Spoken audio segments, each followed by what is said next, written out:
আইন শৃঙ্খলা রক্ষাকারী বাহিনীর চোখ ফাঁকি দিতে এখন অপরাধের বড় ঢাল হয়ে উঠেছে সাংবাদিকতার ভুয়ো পরিচয়। সামনে গণমাধ্যম কর্মীর সাইনবোর্ড ঝুলিয়ে আড়ালে চুরির মতো অপরাধের সিন্ডিকেট চালানো এখন এক শ্রেণীর অপরাধীর প্রধান কৌশলে পরিণত হয়েছে।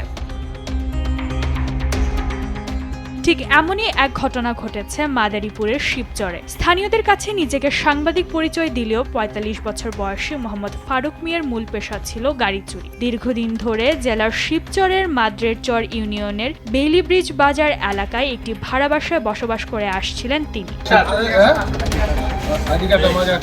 মাদারীপুরের রায়জোর এলাকা থেকে গত ৮ মে একটি পিকআপ ভ্যান চুরির ঘটনা ঘটলে তদন্তে নামে পুলিশ। এক পর্যায়ে তথ্য প্রযুক্তির সহায়তায় নিশ্চিত হওয়া যায় চোর চক্রান্তের অবস্থান। এরই ধারাবাহিকতায় ৮ মে বিকালে শিবচর সার্কেলের সহকারী পুলিশ সুপার সালাহউদ্দিন কাদেরের নেতৃত্বে অভিযান চালিয়ে আটক করা হয় কথিত সাংবাদিক ফারুককে।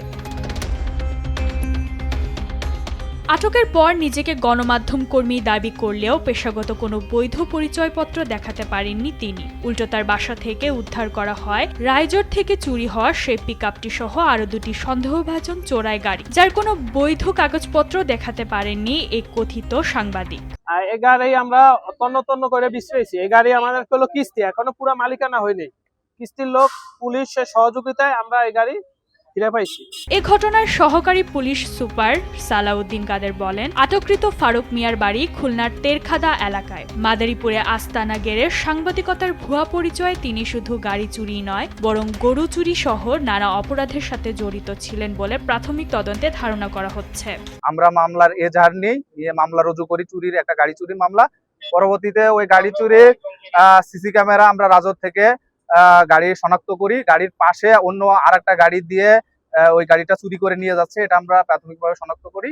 এবং ওই গাড়িটা মাদারীপুর সদর খাগদি শেখপুর হয়ে এই পাঁচচর দিয়ে এইখানে আসে শেষ হয়।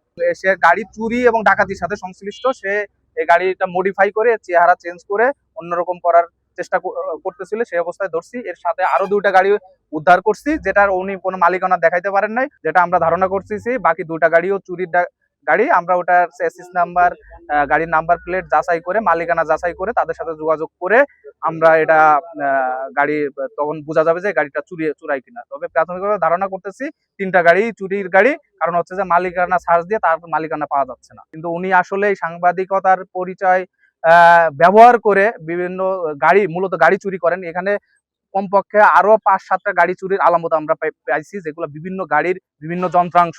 তো আমরা প্রাথমিকভাবে ধারণা করতেছি উনি এই পরিচয়ের আলোকে গাড়ি চুরি, ডাকাতি, গরু ডাকাতি এগুলোর সাথে উনি সংশ্লিষ্ট, আমরা প্রাথমিকভাবে ধারণা করতেছি। উদ্ধারকৃত গাড়িগুলো বর্তমানে প্রকৃত মালিকানা নিশ্চিতের চেষ্টা করছে পুলিশ প্রশাসন। সর্বশেষ তথ্য অনুযায়ী আটককৃত এই কথিত সাংবাদিকের বিরুদ্ধে শুরু হয়েছে আইনি প্রক্রিয়াও।